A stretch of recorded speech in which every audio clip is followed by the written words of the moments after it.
Hi, everyone. I'm Zoya Hassan, and I'm here with one of the biggest rising stars in dance music right now. He's played on global stages from Ibiza to London to Cancun, and in 2024, he was the only DJ to make our Forbes 30 under 30 list.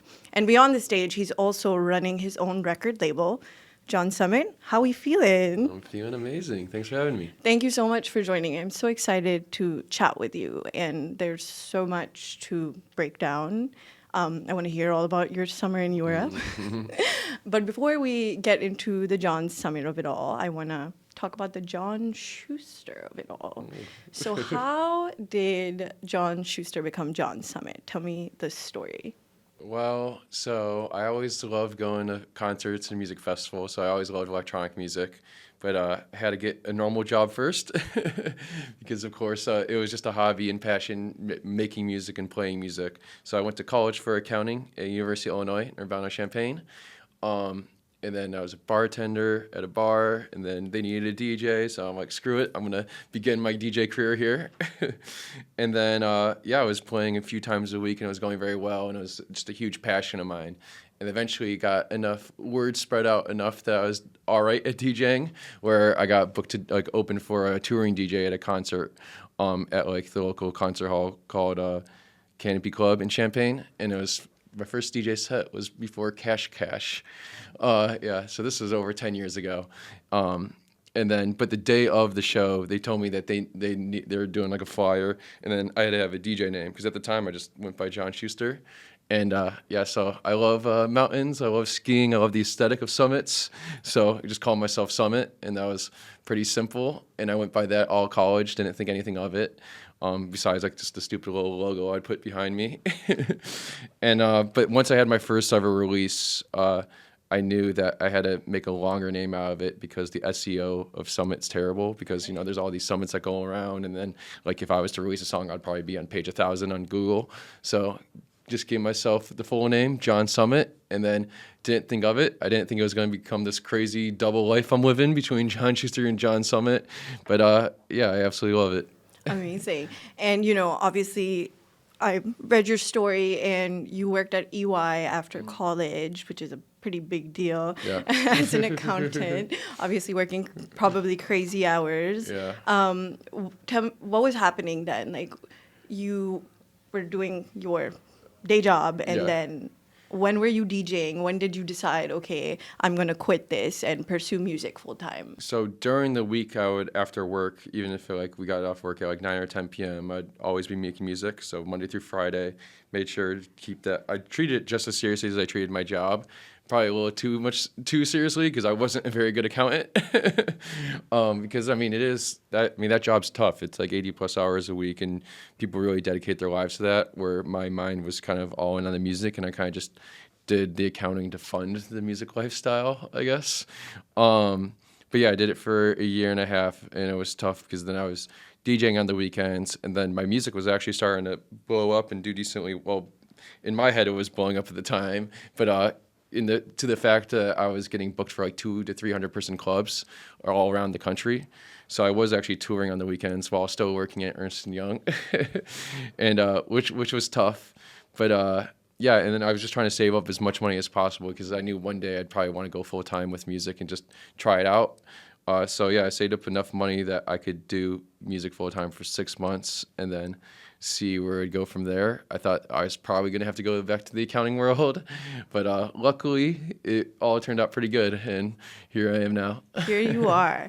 But that's still a huge leap of faith to take. Music is a really competitive industry. There's so many great musicians, whether it's pop or whether it's dance music. So how did you feel at the time? Well, there's tons of competition, but when I was so I started with just doing tech house, and at the time there wasn't many Americans doing it whatsoever. So even though tech house wasn't getting played at the main stage and wasn't getting booked for huge parties, there was a big demand for it, I guess, in the smaller clubs because it's more intimate type of music. Because this is before I even used vocals in my records. It was pretty underground, where I played clubs where there's no lights, people wouldn't even know I was on stage. I was very much in the background versus now, which is kind of funny because now it's a pop star element to it, which.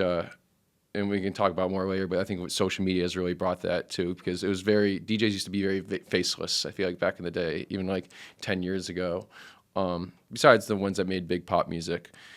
But yeah, so I just knew that worst case, I could always just fall back on the accounting. And I was young, single, and like no kids, which I still am now. I think because like that was the time to take risk in my life. It's no different than people who, after they graduate college, I think go travel the world for a year before they settle down. And yeah, so but I just had to work the job first to be able to save up enough money to be able to do that. And then yeah, when I'd DJ other people's places, I'd be couch surfing everywhere, and it was actually the most fun ever. Having no money is the most fun, because nothing matters. Yeah, I know. So what was the breakout moment? When did everything kind of start changing? When did it start clicking that, oh my God, maybe this can be my full-time career? So I don't have to go back to accounting. So I booked. So there's a thing called My Music Week every year. It's around Ultra, and there's like lots of parties going on. And this is March 2020. So I booked like 5 parties for that week, which is like a very big deal for me at the time, playing a bunch of different record label showcases and everything. I thought that was gonna be my big break, and then because I was almost at zero money at the time too, because I really needed that. And then COVID happened, which kind of ruined everything, because every single party like stopped, and then kind of moved back in mom's house. And but what was nice about that is because I was just living at home, I could just sit at home, just make music all day, every day. Kind of like felt like a kid again, because no one could leave their house or anything. It wasn't, and then I think I made like over 100 records that year, and then just sent them all out to like all my favorite record labels. Defected was the record label that signed this record called Deep End, and that was June 2020, and that one just went viral ASAP online. And then that's when I realized, I was like, oh, like I can really make music a career, because then all the record labels were hitting me up for more records. All the agencies were trying to sign me. Managers were trying to poach me. I'm still with my same managers from day one. We're Parker Metatone's the absolute best. But it's just funny, like when you get on the map like that, you're like, oh, like this opened up a whole new world. And then by the time I could start touring again, it's been just nonstop ever since. Yeah, what makes a John Summit record a John Summit record? Well, first it starts with, I think, the beat and the production, where it used to just be a tech house production, which is kind of just a more stripped back house music. It's like tech house is a mixture between techno and house. But now it's kind of very much evolved to having kind of intricate melodies, and also big kind of catchy vocals, big emotional vocals. And I love to find vocalists that I guess aren't super huge, or kind of find kind of more raw hidden talent than working with kind of the obvious people. So yeah, I think it's a mixture of just good house music production plus just very catchy emotional vocals that I think really resonate with people. Yeah, do you think there's like fans out there that could immediately tell that this is a John Summit song I'm hearing right now? Yeah. And there's like nerdy sides of it where it's like little things like I do like on a drop. I have this like triple kick I normally use, and just the certain drums I use. So I have like a kind of a go-to sample pack where if you're like an OG Summit fan, you can tell if you certain hi-hat or kick that like it's a John Summit drum. But then, yeah, I guess there's multiple layers to it, because now I think you can tell with the songwriting and the use of melodies and all that too. So there's a lot of different elements that I think you can pick up on. What's your creative process? Like, what's like an environment that you thrive in when it comes to like producing your music? Well, this kind of depends. So it's like if I'm going to go to a session with other singers, usually I like to start out with like just an 8-bar chord pattern, chord progression. So something to like sing off of immediately, because it could just be the most simple progression ever, because I can make it more intricate later on. But then you just put that in a loop, and then you just think of lyrics, and you just kind of go back and forth to the vocalist, or they come to me with like a studio with a vocal idea they have, and then I try to write around it.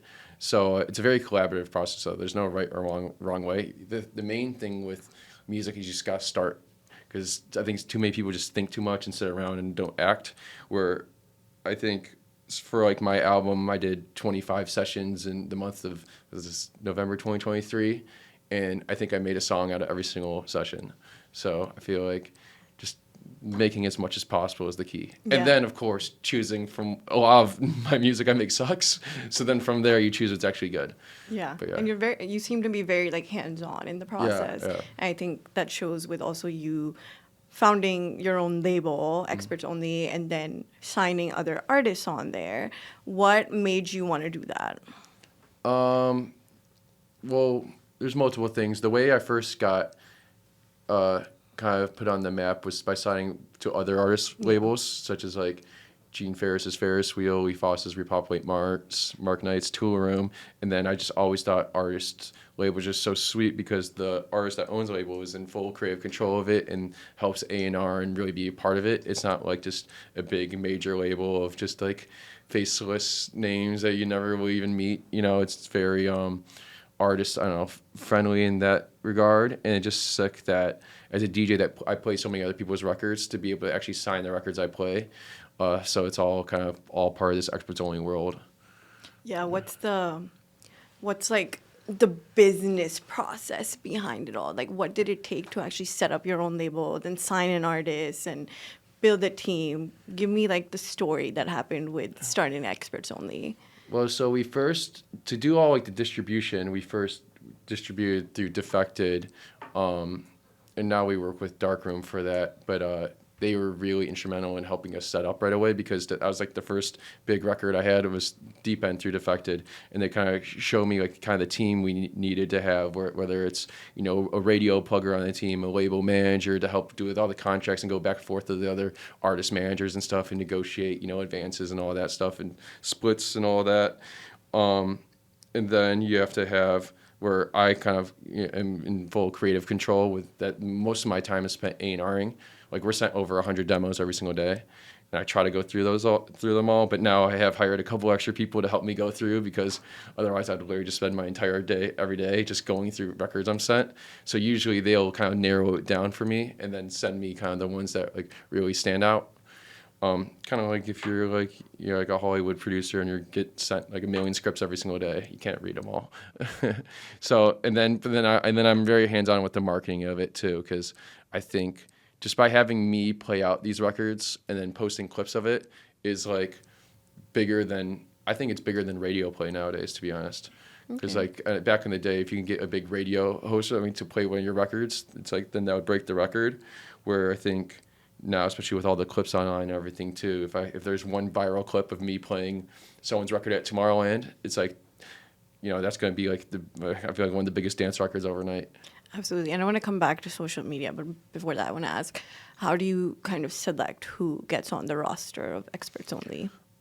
So I'm not too picky about like it's really just about the quality of work, to be honest. I know like a lot of labels just try to sign artists that are already viral or make sure they're like on based on their look and all of that, where I don't really care about any of that because that doesn't really matter for the record label as long as it's truly if they make records I would love to play in a set or just listen to at home or anything. And then from there, kind of it gives them a platform. It's how they want to choose to deal with it because I feel like some DJs are more behind the scene and not like trying to be as front facing as like me, for example. And then other DJs are trying to be huge stars. I mean, like one artist we signed earlier this year, Disco Lines, this Wide Open track, and then I Don't Trust a Soul later this year too. He's ever since like Coachella, he's super blown up and he's becoming like one of the next big stars. And it's awesome to see that. So it's cool to see sign artists from all backgrounds and all ages. It doesn't really matter who they are. Absolutely. And obviously you have this big platform and you're playing at all these different festivals and now your own, and you're playing these artists' records. So the benefit of them signing to Experts Only is obvious. But tell me how it benefits you as an artist, as a business, to have your own label. I guess there's multiple things. The main thing for me is full creative control, and I'm also in control of my own release schedule and stuff. Like, imagine if you sign an album to a major record label, they're in full control of whether they release the album or not. So I've heard so many horror stories. I'm not going to say the label names, not going to say the artists, but I'm sure you've heard them where, they think they've signed this huge deal, they get this big advance, and then they make a whole album. The record label says no, then they make another one. And then, so because but where for me, if I made an album, I can just release it whenever. I can make a song and release it tomorrow if I want to. I can fund my own music videos. I can do my own art direction, everything like that. And to be able to let artists kind of have the same thing as well too, I think is pretty sweet. The only thing that's tough now is because now I get sent so many demos and there's so many artists that it is pretty backlogged. But now, like, for example, signed Leighton Giordani, who's going to be playing the festival, and then he makes so many amazing demos and makes so many amazing records. I can't release all of them. And then he was releasing on Drum Code and stuff as well too, but he just started his own label called Mad Minds, which is sweet because now he's in control of his own release schedule too. So it's like, but it's all part of the same ecosystem. So I love just seeing people, like, I don't know, grow and do their own things while still, playing each other's events and everything. Yeah, absolutely. And you mentioned, I can fund my own like music videos. Yeah. How do you fund the label? Like, How do I what fund was the it? Yeah. with my touring business. So, like I got, I play a lot of shows outside of Experts Only, I feel like Experts Only is the passion project. But of course, I mean, it's becoming a very, big business in itself, and I think there's big long-term value with Experts Only.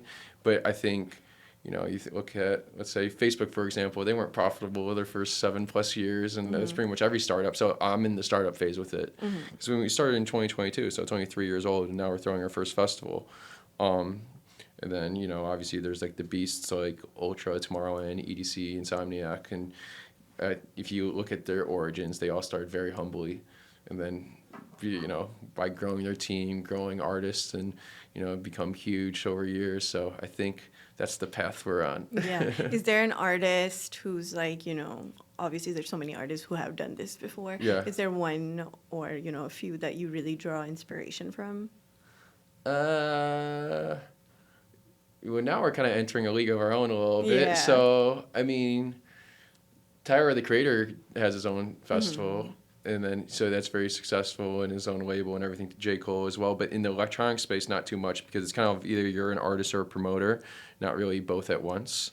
That what does make that very tough is because it's very time intensive, because it is like almost a full-time job if I only did Experts Only, which is why I have to really grow the team and have people outside of just me, running things. Yeah. So, but it's still a pretty tight, close-knit family right now. Absolutely. Tell me about the festival. What Yeah. motivated you to build your very own, replacing Izu on Randall's Island, which is a huge deal.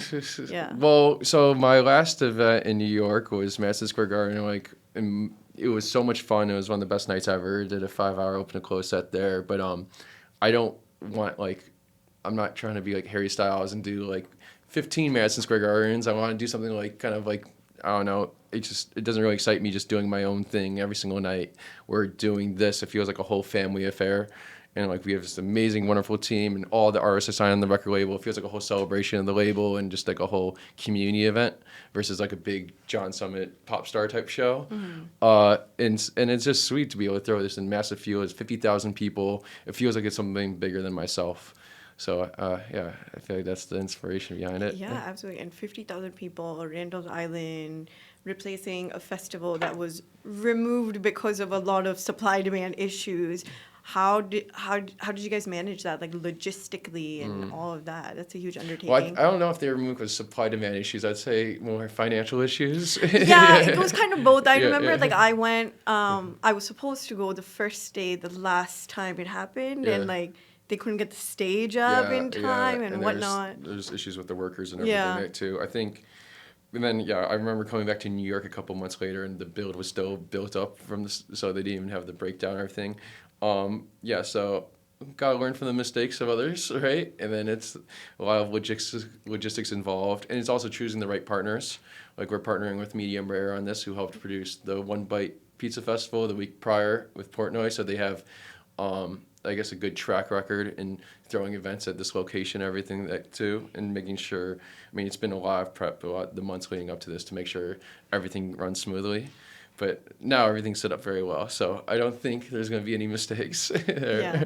Did you feel like you had to really promote this event and push your fans to buy tickets, or did it just now you've grown such a brand, especially on social Yeah. media, that like, Well, I did have to really promote the event because we kind of leaned more on the experts only branding than John Summit branding. Like if you look at all the flyers, my face is not on a single flyer. I'm not playing a single all the after parties sold out. I'm not in a single one. I'll still show up to them. I might still get on the decks, but it was kind of like a proof of concept though that it's bigger than just me, because otherwise, and I am still headlining both nights, but the long-term future is that it's not 100% dependent on John Summit being there, because otherwise it'd just be John Summit shows. That makes sense. So yeah, it was a little bit because we had to start brand new pages, experts only festival pages. I didn't post it through John Summit at all. So yeah, that's been really fun because I've grown the marketing team outside of just me, because when it comes to John Summit, I'm 100% hands-on. I don't want anyone to touch my accounts because I want to make sure it's straight through me.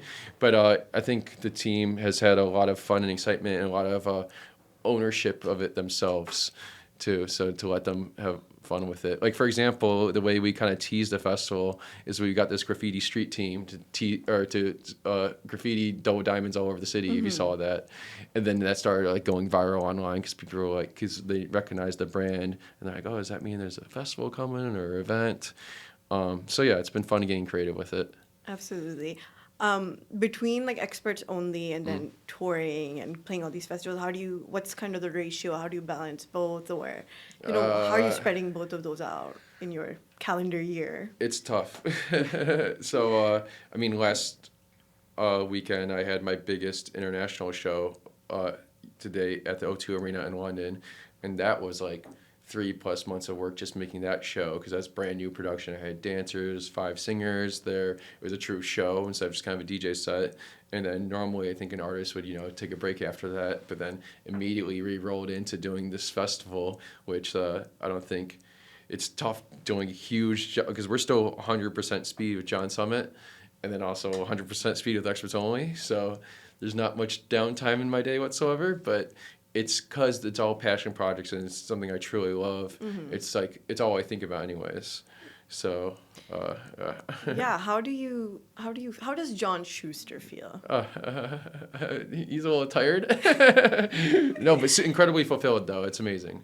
Feels like I'm just like running this great race that we keep picking up new, I don't know. I feel like I'm just like on this crazy quest, and it just keeps going right so far. And then everyone is just so excited and so hungry on the team. I think everyone's passion kind of feeds off on each other. So we all stay excited. Yeah. Are you still like living a double life, or do you think you're mostly John Summit now? I live a double life. Hannah Montana. Yeah, it does feel like that. It's the best of both worlds.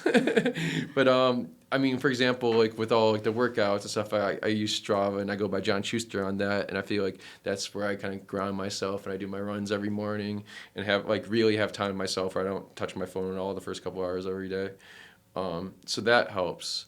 And then just because I've been with the team, I feel like since day one, no one treats me any differently or anything too. It's like, so I think just the home life and stuff is so normal and balanced that once I'm on stage, that's really when I'm John Summit, because I'm not normally like a huge entertainer like that. Yeah. And I feel like, I follow you on social media. Yeah. And I feel like you're very much a normal person on social media. Yeah, And yeah. that's, I see it as really helping your brand Yeah. because you've built a real like fan base that's like obsessed with you as a person, not just your music. Yeah, it's kind of wild because I do feel like I treat social media like I'm just like talking to my friends on FaceTime. Yeah. Like I treat like my story like it's a close friend story kind of thing, where I think other artists are super curated and they make sure everything's like incredibly professional and they don't really show the real version of themselves much, where I love, and it's just taking so much pressure off me that I can just truly be myself, and then the fans actually do like it.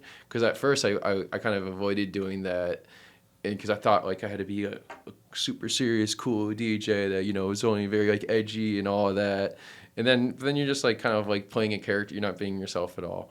And that's no fun. Yeah, absolutely. But I still like to, of course, get like serious, especially with the music, and do really cool artistic music videos and stuff. But I've always been kind of like a film kid in that regard, so Yeah. it's fun to get creative in that sense. What's the timeline? Was it music blowing up and then social media blowing up? Or was it you going hard all in on social media and that helped your music blow up? Well, I think the first 4 years of releasing music, it was music only, which was very important because you get a lot of credibility and respect by other producers and other DJs. I kind of advise not to go like, because it's tough when people go like full influencer and then they start doing music. And there's a lot of successful examples of that. So I'm not saying like you can't do that. But I think focusing on just the music first and then getting like just the music fans. And then I started having fun with it and started getting fun with the posting and all of that. So there's no right or wrong way to do it. But yeah, I think it wasn't until, like I said, during COVID, when I was stuck at home, I'm like, I'm just going to post all these stupid videos because it honestly was just entertaining myself. Yeah. Like the first way I marketed a record, I was like, got some Heelys, if you remember those at all, and I was just healing all around my neighborhood. And it was the stupidest video ever, but it did a good job at marketing the song. No, absolutely. And 2020 was also like the time when like TikTok blew up. Yeah. So it was like almost fate. Yeah, I know. No, it was so wild because, and that's actually when I started using vocals too, because the records I made before 2020 were just very underground driven, because obviously I was in a club every single night, and like you didn't want to do these big, it would kind of ruin the vibe of the party if I'm in a warehouse and you heard this big vocal. So, but then once you're at home, you're on your phone and stuff. I think that's when really catchy music started becoming a thing. And, yeah, then I got just really good at making the catchy music. Yeah. And has that developed into, brand partnerships too? Like, I see you, working with like Don Julio, Lululemon, and all of that. Why is that important to you? Like I just did this ad with Tinder, which I thought was hilarious, because I'm a single guy and they wanted someone to rep it, and I'm like, okay, I'll try this app out. And that like really caught on. That TikTok ad of Tinder has like 30 million plays right now, which is I think it's just all fun. So I like doing, especially what's fun with working with these brands, that my main thing is like creative freedom, just like with the record label and the festival, where they're like, hey, we want you to make an ad for Tinder. I'm like, well, can I make it myself and do it how I want? And they're like, yeah. I'm like, okay, I'll do it. If I have to read this script that I don't want to read, I wouldn't really want to do it. Mm-hmm. Yeah, absolutely. And I know you said, this is all right now passion and passion project. But, as Forbes, gotta ask, like... But what's the money look like? You can monetize passion, though, because I think every great business starts and feeds off passion, because then that's going to want to put a lot of work into something. If I'm not passionate, I'm not going to put good work into it. That's why I got fired by being an accountant. They're like, you're not very good at this. It's like, well, if I liked it, I would be good at it. But yeah, I mean, so just the demand for me to play events is very high, and the time I have is very small. I can't be everywhere at once. If I could, I would. So, if they're like, John, we really want you playing Ibiza or something tonight, it's like, well, I got offers from London, Chicago, New York, literally every single place in the world right now, every single night. So I think that causes the money gets pretty high because of that. Yeah, because everyone, it just becomes a giant bidding war, right? Yeah. Did you spend the entire summer in Ibiza? Is that? No, I did 6 dates out there, but that was kind of the home base. Okay. Because it's just awesome there. It's a little paradise. So when I spent 2.5 months in Europe this summer. So usually during the week I'd spend it in Ibiza, actually breathe a little bit, go to the beach, hang out, and then I did pretty much all of Europe this summer. Yeah, on the and weekends. dance music has been huge in Europe for a long, long time. I think in the United States, and I was talking to a music analyst who had shared this with me, but in the United States it was mostly like David Guetta and just like what made dance music big in the United States was adding pop to it. But now we're at a stage where dance music is really thriving. And some of it has to do with the fact that people just have access now to like software and like tech that can make it easier to produce music. So how have you kind of used tech in your I think it's that, but I also think that niches can grow bigger, especially because there's no centralized source for music, where the radio, let's say 10 years ago, we'd have to have a certain type of song. It has to be written in major key. It'd have to have a certain structure. The chorus comes 45 seconds in. It was like everyone followed this like Max Martin style pop production. And then I feel like if you look at the songwriters of all those records, it's all written by kind of the same guys. So I think now there's more, I don't know, artistic freedom, and that people were bored of that formula. It's kind of like how Marvel took over, and like that's what everyone watched, and then eventually people, I think, got I don't know if they got sick of it or got bored of it or what, but they wanted something new. And now like A24 is like the most premier studio in Hollywood, where I feel like kind of indie early stuff. I mean, you have someone like the biggest artist to blow up outside out of COVID, I think, was Fred again, and he brought a kind of a unique like approach and production to music that wasn't the kind of the stereotypical style. What's your like mode of production? Oh, what's my mode of production? Okay, is that well, I use Ableton. I've been using Ableton since day one. It was literally just because I saw the most when I started DJing. I knew I had to produce, and the most available resources for music production on YouTube was Ableton, and downloaded pirated software of it. I bought mine now, so but I didn't. I was just a broke college student, so I just pirated everything at the time, which I don't recommend because my computer did fry because of that, and I got a bunch of malware and bugs and everything. But gotta do what you gotta do at the beginning, right? But yeah, so then I use Ableton, and I'm pretty much all in the box there because every synth there's like a digital VST version of. So even like the analog ones, like it sounds like I recorded it on an actual hardware synth, but in reality, it's just all on my computer. Absolutely. Okay. Well, you are now going global. Like you were playing Europe, Mexico, everywhere. But what's it take to really make it global? Because there's tons of some of the biggest names in dance music come from Europe, right? Like people are already established there. So how does an American John Summit make it big? What's the plan? You have to have big records that they play everywhere. Great example of that is like Kind Music. Like they had their run record Move last year. That was just, you couldn't go anywhere without hearing it, so you can get booked all over the world. Language doesn't really matter too, because there's a lot of things in English, but they're also Spanish and anything, as long as it has a good melody to it. So the music is first and foremost. But then, even when I didn't have big records, I was still touring all over Europe. I was going everywhere and just like putting my face out there. So even if it was a 200% club, I'd play it. So it did start small and organic. Like you're not going to be tomorrow and main stage overnight. So yeah, it's having the big records, but then also making sure you put your time in touring, I think, too. Okay. What's 2026 look like for you? What do you have in mind? What are you looking forward to? I'm working on another album right now. So hopefully it'll come out in 2026. But that's the goal right now. Okay. Yeah. And with Experts Only, what can we expect in the next year? Well, assuming the festival goes very well, we're going to do year 2 and then also expand to other places and hopefully take it internationally as well, too. But I'm only 31, so I want to take my time, and I'd rather make sure that the festivals and events we have are amazing before we overexpand. Because, so many businesses, I feel like when they start to, an amazing restaurant, but then they make 10 other locations, the quality goes way downhill because, the owner can't micromanage everything and make sure the quality standards are great everywhere. So I think taking our time and making sure the events that we are doing are amazing, and eventually we'll just keep growing. Absolutely. With all your growth, all that you've achieved at only 31, can you leave me with a piece of advice to the other aspiring 18-year-olds out there who want to become big DJs, who want to become John Summit? Just keep working. Don't get discouraged. It's very tough making music, and you're going to think you suck a lot at times. I still do, and I still have very bad days. But if you keep having fun with it and you just keep going, every artist I know that has had a failed career is just because they stopped.